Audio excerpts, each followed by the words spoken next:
Call the public service meeting together. I did. Item number 2, the Pledge of Allegiance. I pledge allegiance to the flag of the United States of America and to the republic for which it stands, one nation, under God, indivisible, with liberty and justice for all.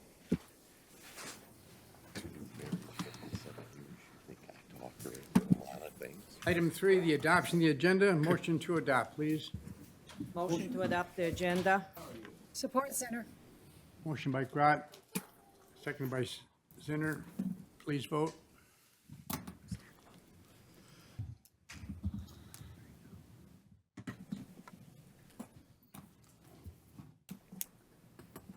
Motion passes 11-0. Item number 4, the approval of the minutes. Motion to approve, please. So moved. Support. Motion by Goike and seconded by Van Sickle. Please vote.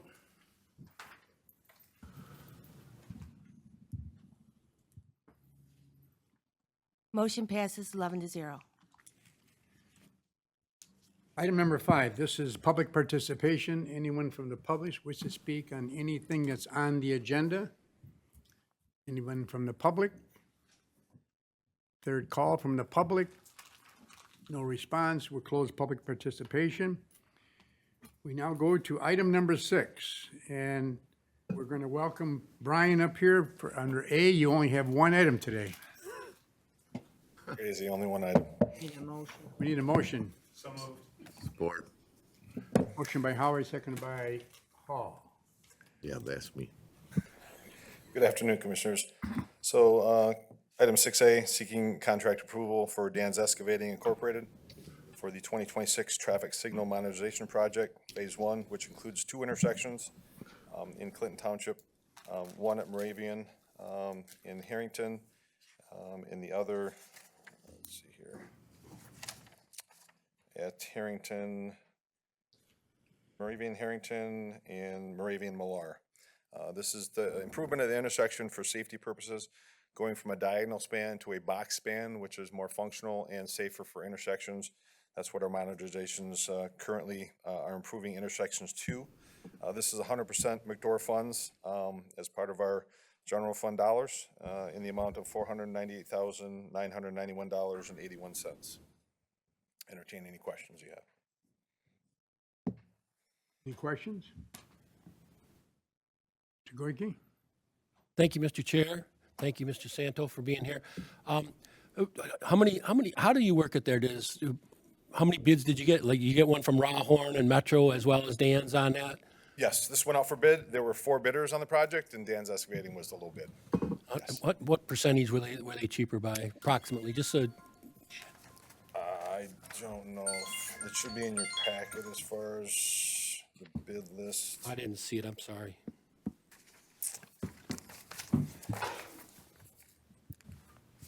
And unfortunately, I left my glasses in my car. I have it. Is it there? Okay. I'll look at it here later. Sorry, this font is too small. Aged enough where my eyes there. are failing me. So, Well, I know it's yeah, gonna be good work. I know Robbie runs that department over yes, there for Rob Dan's. Hankowski. Yeah, I'm good friends with his dads. Yes, it was bid out, and Dan's, out of the 4 bidders, were the low bid out of the bids. Thank you very much. You're welcome, thank you. Commissioner Van Sickle? Thank you. Good afternoon, Brian. Good afternoon, Commissioner. I was curious, do these new signals have communication back to a central site? Each intersection that we improve, we have what are considered RSU units, roadside units, that are installed with the improvements. And that will work with the newer technology in the newer vehicles. Eventually, the cars will be able to communicate with the signals as far as timings.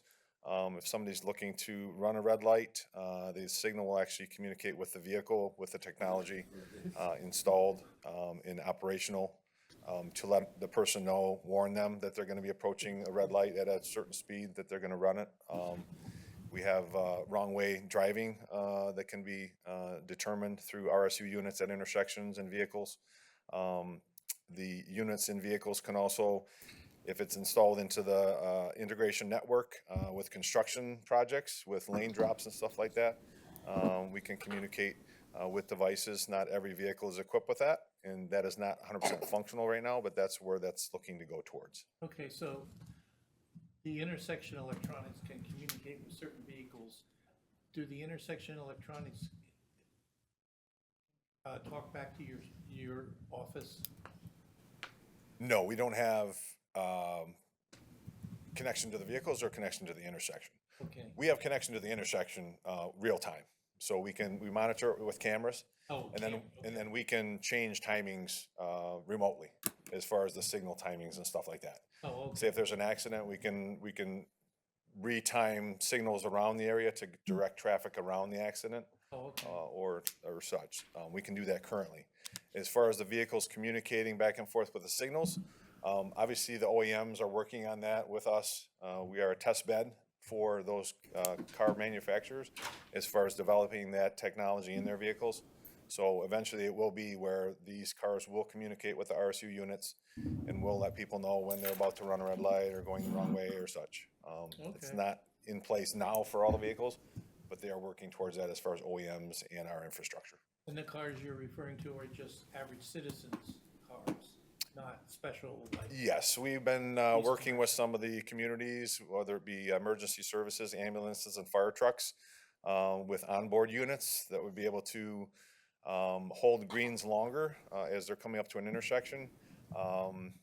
That's in the process of working with some of the communities and their, service dispatches as far as emergency vehicles. thank you. You're welcome. Thank you. Thank you. Commissioner Howard. Hey, how are you doing today? Good, and yourself? I know you're going to slide out before 7A, so I just wanted to take the time now to say thank you for responding. We had a significant issue on Mound, and the county responded, sent out emergency crews, and the area was taken care of very well. And the work they did is still holding up through the storms of this past weekend. So I just want to say thank you. Thank you. Yes, we try and respond as quick as possible to especially those types of service callouts and emergencies. When there's, obviously, we just had a bunch of freeze thaw, severe temperature differentials, 50 degrees, with a lot of rain, and that creates havoc for our roadways. And when I say havoc, that's a lot of potholes. We do the best we can with the forces that we have in the material, which is coal patch, to put in the holes during the winter months and the freeze thaw cycles during the spring. That's not a permanent solution, and sometimes it's a very temporary solution when you get a lot of rain that blows out rather quickly and you have to go back to the same areas. But we try and respond with overtime during the week and weekends when necessary. So thank you for your comments. Commissioner Zinner. Thank you, Chair. I said this yesterday, I should have held it for today. I want to thank you for all the work on Winkler Road in Harrison Township and the follow through. I realize you guys always follow through. All your guys are great, and it ended up there were a couple things on that road, and when I'd go to check it, and something else would pop up. But when I saw the trucks out there, and I went to go look yesterday, I said, "Oh." That hole that I saw, that's going to be covered up. It's going to be fine. After I turned on there, and it was. And I'm just real thankful, and we appreciate all the stuff you guys do across the whole county. Thank you very much. Thank you. We do our best. No other speakers? Please vote.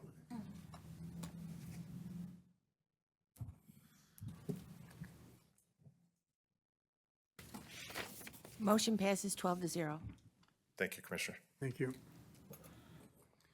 I'd like to go to 6. I'd like to consolidate B, C, D, and E. Jeff? So moved.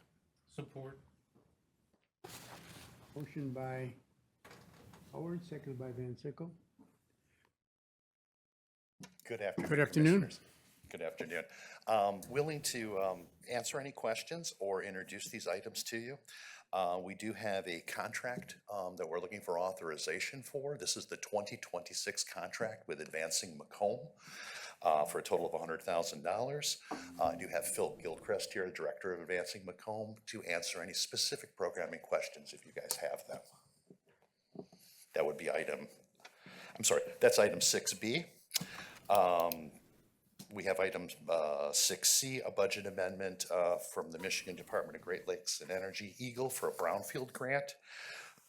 We are requesting a budget amendment to this project, as we have received an additional $50,000 from EGLE to be applied to the Jimmy John's Field General Sports multi-use building in the city of Utica.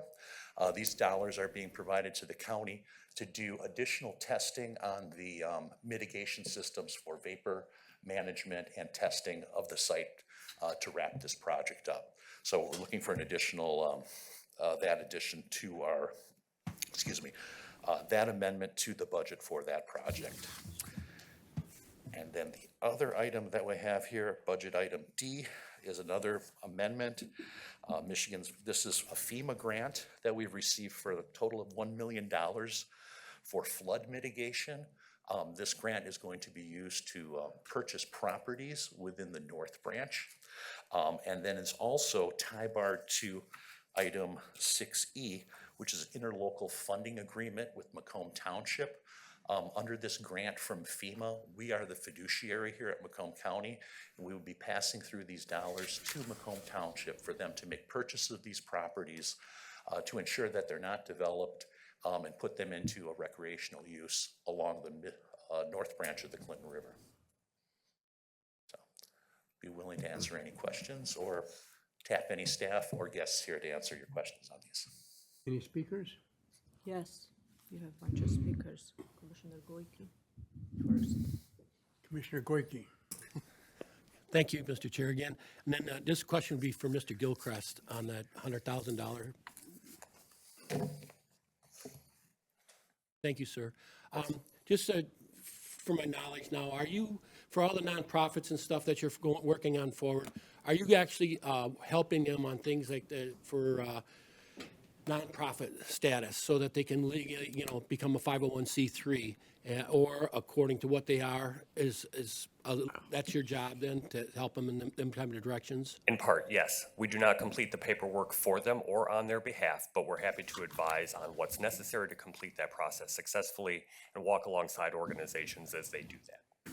Okay, because I do belong to a lot of nonprofits and we raise a lot of money and stuff and we don't need nothing for anybody, but fortunately we have enough money to hire attorneys to help us on things like that, on where to go, but that you're there for all the smaller ones that do not have the funds, and it's all for nonprofits, so they qualify for 501c3s. That's correct. Thank you very much. You're welcome. Thank you, Commissioner. Commissioner Howard? I have one question for Phil. One of the things that I've seen with nonprofits and small businesses as they're trying to go through a competitive bidding process, I think there's a gap of knowledge. I was talking to a local city about this issue, and they're like, well, they didn't fill out the paperwork right. And I was like, well, did we help them? They're a nonprofit. Most nonprofit leaders, some, but not all, have a background in that. So is this a part of your program where you guys help shepherd or walk people through either bidding processes with cities or county services? We certainly could. We've not done that to date, but nobody has come to us with that particular issue. So I'm happy to hear that is a particular concern. And if you refer folks to us who are experiencing that, we'd be happy to talk with them and see how we might be able to help. Yeah, I have at least 3 that I can send your way today. It'd be huge because the county does a lot in the community, and having local nonprofits be able to bid on things that we do, whether we're talking about substance abuse or homeless care, sometimes it's just a lack of knowledge of how to actually walk through that process. So thank you for that. Sure. Thank you, Commissioner. I have one more question for the item C. Why is that a brownfield? Oh, in Utica? That property between the river along Auburn Road back in the 60s and 70s was a unlicensed landfill. So there's tons and tons of trash there, both sides of the river. So with that comes the environmental mitigation that needs to take place. Thank you. Thank you, Commissioner. Commissioner Sabatini? Thank you, Chair. Hi, Jeff. Hi, Phil. First question I've got is actually for Phil. So, Phil, I know we expanded the contract with Advancing Macomb. We doubled it last year. Is there any changes to the contract from last year to this year? And just for the board's purposes, what are we doing that expanded that contract from the last 2 years? So there are no changes between last year and this year. And what the bulk of the change was for last year and now this year is the addition of the Community Impact Fund activities, wherein we're working with county agencies and departments and others in the community to leverage resources in support of priority areas that have been identified by the county. This year, we're going to take a slightly different approach to how we work within that program, and we'll actually be convening a group of stakeholders from the county to really dive into specific projects or initiatives where that support could be most helpful. Okay, so those areas or those specifics that you're going to be expanding on, are those determined by the county or are those determined by Advancing Macomb? They had been identified by the county, and then within those priority areas, we work to find opportunities where it makes sense to have that involvement. Okay, great. Thank you. And then, Jeff, quick question for you in regards to item E, D and E actually. So I know this has been something on the table for quite some time with the North Branch Greenway there. Is this where we're going to be putting in the bike paths and the walking and kind of expanding, connecting all of Macomb County's, I guess, trails and part of that whole scheme? That is the overall vision of the Greenway plan. These specific parcels will be controlled by Macomb Township. Okay. And may be developed into, they may end up playing a role in that vision as we move forward. Okay. So are these properties, they're currently owned by the county? No, they are not. They are not. These are in private ownership, or I could ask Amanda. Yeah, Amanda Manauta can answer more of the details on this. She's been working this project. Thank you. Yeah, so these are actually developer-owned properties, most of them. And so the township is actually gonna purchase them and own them versus us purchasing them and then deeding them over to them. Okay. That's why we have the interlocal agreement, so that they'll purchase the properties and then own them in perpetuity. This happened back in 2004 as well through the same emergency management funds. Okay. In southern Macomb Township along the North Branch as well. There were some properties that had perpetual flooding, and they worked with us and purchased those properties, and now they have them. And they are part of the trail plan. Actually, we just met with Macomb Township earlier today, and they are working on a TAP grant where they're establishing a trail plan for the entire township, and these properties are included in that. Yep. So basically, we're getting this funding from the state, we're through this grant, that they're taking the revenue and then purchasing it through, I guess, the developer who currently owns the property. Yeah. Okay, so I'm sure they kind of worked that all in inclusive when they gave them those development rights with this option to purchase? Yep. Okay, great, thank you. Thank you, Chair. Thank you. No other speakers? We have a motion, please vote.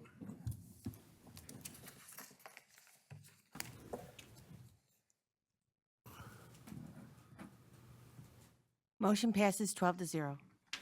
Thank you.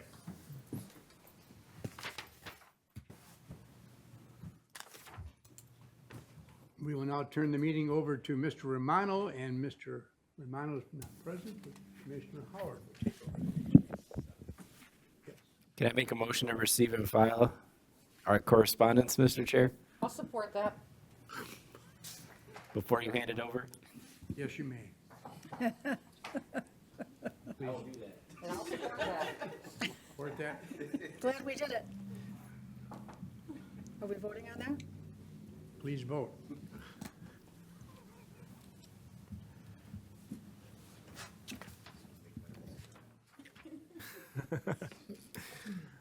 I will open the Records and Public Safety Committee meeting with item 9, Public Safety, Records and Public Safety Committee presentation.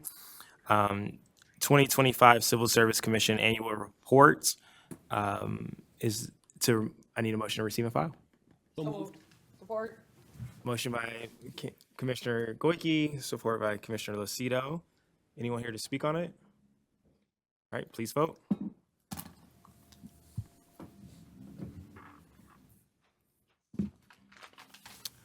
Item 10. Motion passes 12-0.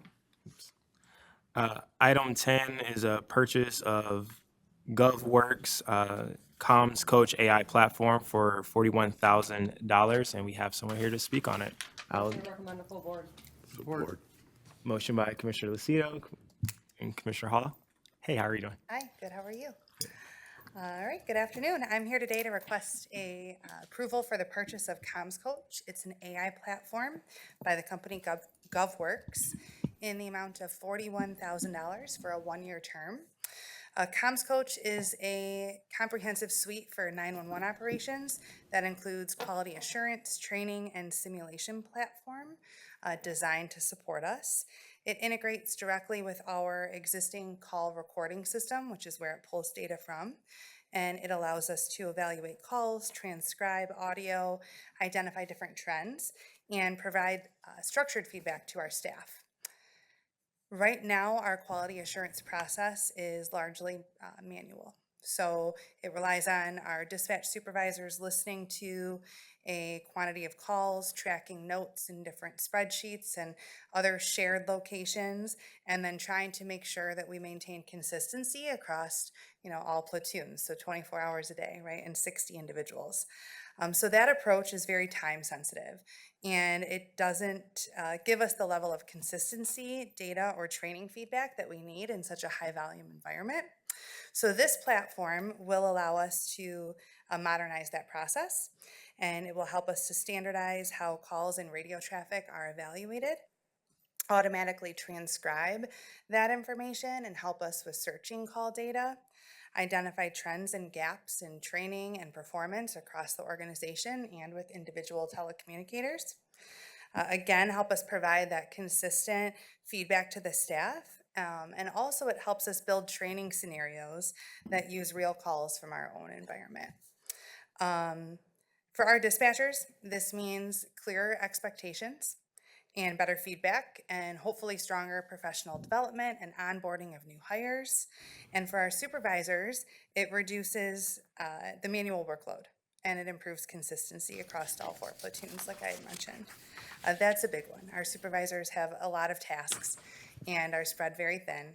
And this is something that we require of them to do every shift, is that manual quality assurance on as many calls as they can without losing attention to the floor operations. And so this is really going to help them as well. For the community, it means better call handling. It means better documentation, and ultimately a higher level of service should be the output, right? The final product of that. So the total cost is $41,000. It does include the annual subscription and the one-time fee with our existing recording solution. This was already planned for and included in the fiscal year 2026 budget, so I'm not requesting any additional funding. No budget adjustment or amendment is required. And this purchase is also exempt from competitive bidding because GovWorks is the sole provider for this type of integrated platform.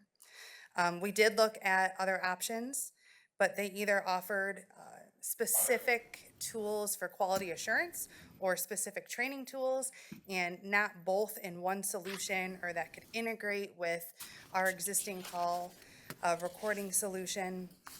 And in such a high volume center, we really need those tools that can ingest everything and give us what we're looking for in one output. So it gives us that data-driven insight, to our daily operations, and it'll allow us to train and perform more effectively. Thank you so much for your very clear explanation. Any questions? I just have one. Does this also track the number of calls that you get that are non-English calls? Yes, so we can do that now. It's Okay. quite difficult, Right. but this will, because it has this elastic search that searches over transcription. I could simply type in Spanish or Bengali, which are 2 common languages that we communicate with, and it would pull up all of those, and it also shows me the sum. Yeah. And currently, if someone calls and they speak Bengali, it gets transferred to a translator? We conference in a translator, but we can also text message with that individual in 140 languages right now, and we are working on live language translation. Oh, thank you so Yeah, much. you're welcome. All right, please vote.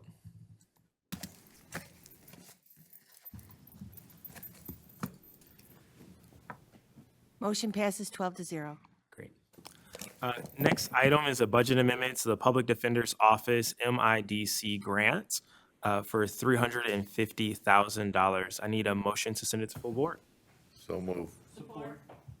Motion by Commissioner Haw, second by Commissioner Wallace. Ms. Spears, how are you? Good, how are you?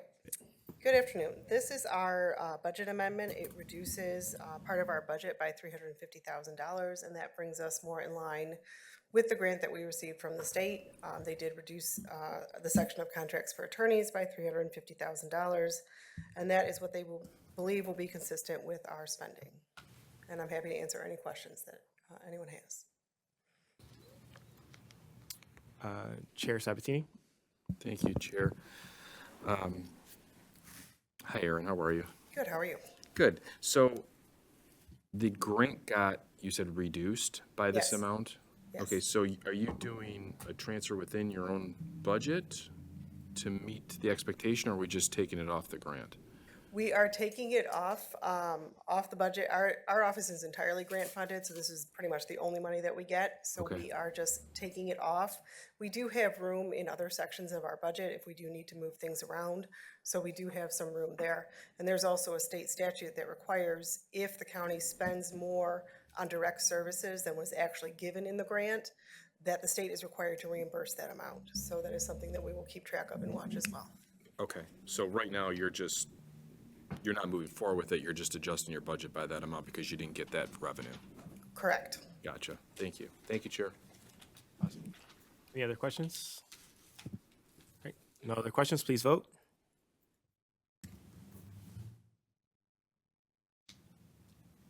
Motion passes 12-0. Thank you.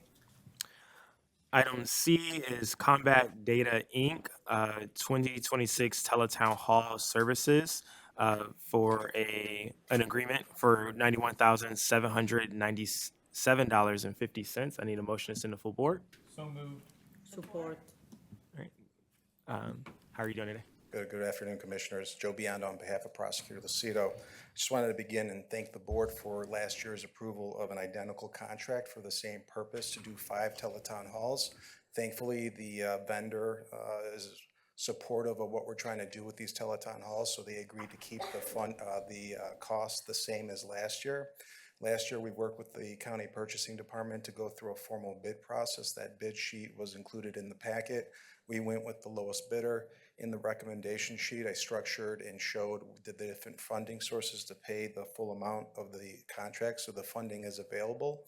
And maybe for just a brief moment for people watching at home, the beauty of these teletown hall messaging platforms is that when we're doing stopping senior scams and also focusing on child support collections, which is probably what we're going to do for all 5 teletown halls this year, these are folks who, for the seniors, they might not be able to get out of their house, or for the custodial parent, they're busy working and taking care of the parents. We want to be able to supply them with the information they need to obviously stop senior scams and or help them make sure they know who to contact to get help in collecting child support for them. And so with that said, I'm happy to answer any questions the board might have on this item. Commissioner Lucido. Yes, thank you. Do you know approximately how many people are signing on to your town halls? So the way this contract works is actually we are calling out, and we do have a web page where we do advertise and encourage people, whether it's through the newsletter or press releases. Typically, the individuals that sign up through our web page, we're talking probably 20 to 30 people per teletown hall event. But the main appeal of this is that they call out, and they're calling out to 300,000 numbers when they do a teletown hall. Yeah, but I mean, do you know how many people are staying on when they do that? Yes, I do have that information. I'd be happy What to- percentage are actually Yes, just a moment as I pull that out. So we did 5 last year. We did one, first one listed here is August 13th. This was a Stopping Senior Scams event. We dialed out to 298,000 people there. The best thing would be to show you sort of the graph where it shows how many people are on, but just to give you an idea, people that were on the line for at least 5 minutes or more, that was 3,639 people. And when you look at the graph for that particular event, At one point, we had up to 5,000 people on the line. Now, granted, that was for a short duration. We're talking 5 to 10 minutes. If you were looking at this, we had roughly 2,000 people from the 5-minute mark to about the 45-minute mark. And typically what happens is during the teletown hall, we're reviewing general information that would be of interest to everyone, and then we open it up to Q&A. And sometimes, often, you see a drop-off in terms of the number of people involved because, you know, in the Q&A, it's more of a personalized example. But that's just one example. Is that sufficient, or would you like me to go to the next event? No, that's sufficient. I was just wondering, like, because, I mean, it is kind of expensive. When you're looking at about almost 18,000, like, per, you know, one that you do or whatever. So I just wanted to know, like, how many people are actually, getting from it, actually answering, staying on. I mean, if they're reaching out to 3,000 people and only are 50 people who are staying on, then, I don't know if it'd be worth this amount of money. So that's why I was wondering. Absolutely. I think It's that's good to do that cost-benefit analysis, and I will let the board know, every time we do this, we direct any questions and we promote the phone number assigned to the unit, whether it's cooperative reimbursement or we have a generalized number for senior scams. And the next day, we have literally hundreds of voicemails that we have staff go through and follow up to connect them with the services we provide through our office. All right, thank you. Any other questions? My question was going to be along the lines of hers. It'd be great just to see that data. And also, we kind of asked the Veterans Commission the same thing. Is like after you put out this marketing, what's your call volume the following day and the follow-up? So it'd be good just to see that. And pure recommendation is that include like the deed fraud that's going on in the senior scams. I haven't been on one, so I don't know if you guys do, but I know that's a huge issue in Wayne and Macomb. So Yeah, we'd be happy to share that information. And if the board was interested, if you missed it, we are provided audio recordings of the events that we could share with the board as well. Oh, great. All right. Great. Any other questions? All right, please vote.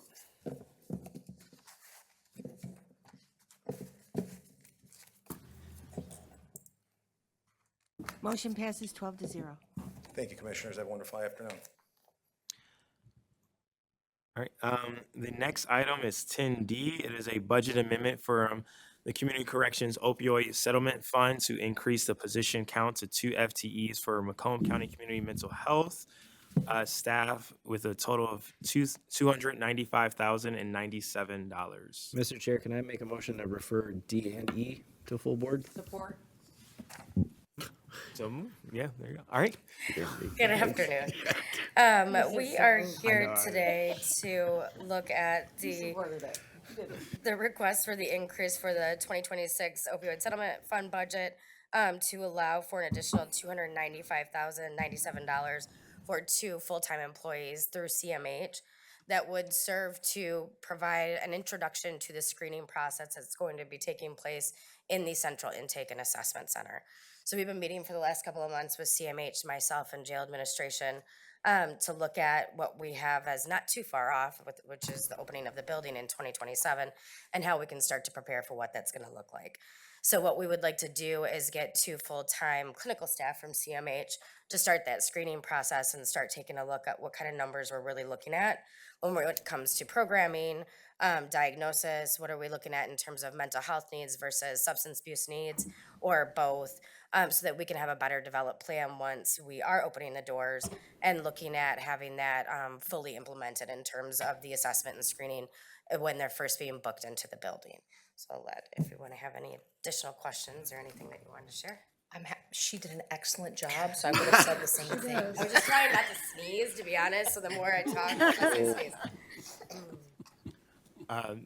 Commissioner Hall. Thank you, Chair. So to summarize, you're being proactive prior to the Central Intake Center opening. When would you anticipate the people coming on full-time? As soon as we can get them hired, it's your department, so I'll let you speak to the time frame So of it. upon approval, we would submit it to HR and go through their process. My expectation, on average, its turnaround is about 6 months. 6 months. That's the current average turnaround, yes. Thank you. Commissioner Kraft. Hmm? Oh, sorry. Sorry, Commissioner Sabatini. Oh, boy. I was looking at him shaking his head. I thought he was going to speak, so I was like, okay. Just first of all, Barb and Tracy, I mean, this is now the next phase of this project. We are starting to get the questions as to, okay, you're building it and you're getting towards the finish line here. So what's going to happen? And I think this might be a good agenda item for a later date, to kind of let the board know what the planning is and what we're looking to do going forward, because these are the questions now we're starting to get, because as we look here every day, we can see the building going up, and we're progressing, it's going to be here before we know it. So I think that might be a great follow-up, just to see, the direction and how you are all attacking this, and how, what we need to do as a board to support that cause. Yeah, I think that that's one of the main reasons why we're doing this now, is that we can go back to when they did the jail analysis, and we can go back to some other things that we've done individually as departments to look at some data that we have. I don't think that we want to rely on that, and that's why we decided to get some people that are there asking those questions, and asking it in the right space. So it's not an officer asking, do you have mental health needs, or my pretrial staff asking, what medications you're taking. We're doing it for the right purpose at the right time. So hopefully getting good data to be able to rely on for what we do need to bring into the facility. Okay, great. And just as they assess them, obviously those individuals would also start receiving assistance. So it'd be provide better care for individuals as they come in and as they go out. We already have that, but there is additional needs. We're not fulfilling them. So this would allow us to do it now and moving forward in the new building. Great, thank you. Thank you, Chair. Commissioner Van Sickle. Thank you. Good afternoon. Mic's off. The opioid fund settlement extends into the future, correct? That's And correct. so that will continue to pay the salaries of these people? Yes, we have there's obviously several different settlements. The longest running one is, I think we have about 15 years left on that. So it would continue to pay for those staff that are funded through it. And the yearly installments from that fund, is there any expiration on that? Or if you don't spend all of this year, it carries over? Yeah, it stays with us. There is Okay. no loss of funds if we don't spend it. In fact, some of them come in 1 or 2 payments. Some of them come in, like the one that I had just referenced, comes in 18. So, but if you don't spend what you get right away, that just rolls over. Have all those payments been coming in a timely fashion, do you know? They have. We just had to submit a new report that's being required by the Attorney General's office to match up what we were receiving versus what was expected, which was nice for us to see, even though it was a lot of work going back 2 years to look at those, that somebody's watching that just because something was said it was going to be given doesn't mean it was necessarily received. So we did have an opportunity to match up what was expected, and that did match up. Okay. Thank you. Thank you, Chair. Commissioner Goike. Thank you, Mr. Chair. Thank you for the wonderful presentation. Mine goes to the nuts and bolts, kind of like the chairman was, the room. We're planning now for a new home for you guys to be in. Are there stations for these people to be working at, or are they going to be, do they going to be into the county jail, when it's all done, or we have to facilitate more? Is there room for them now, or that's what my nuts and bolts question There is. That we actually met yesterday to discuss some of the furniture and the placement of staff. And when we met with them originally, I think we had 23 staff. We looked at the maximum that we thought that we would need to be able to serve in terms of pretrial and community corrections, the whole population, and we upped that to 35 staff. So we have room to grow within the population, and that also serves for the CMH staff that are within my department that I duly supervise. There is room to grow also within other aspects of the mental health portions of the new facility as well. So their office will be in the health department, or it will be in the new building? Within the new building. Okay. The diversion staff and the screening staff from CMH, yes. Okay, thank you. Mhm. Thank you, Mr. Chair. I know there was another settlement, a lawsuit that was settled relatively recently. Are there any more pending settlements that we're waiting on? That's a great question. We don't know. So we really get word of some of them out of nowhere when Right. we have the one that we recently, I believe, John Shapko was going to be discussing with the board, that we got word of that 3 weeks ago. I had heard nothing about that up until that point. So it really is kind of playing a little bit of detective, looking for information that's out there. We're certainly not going to turn away things we're not aware of, but it would be nice to know that we can account for certain things when they do come in. Yeah, thank you. Any other questions? All right, please vote.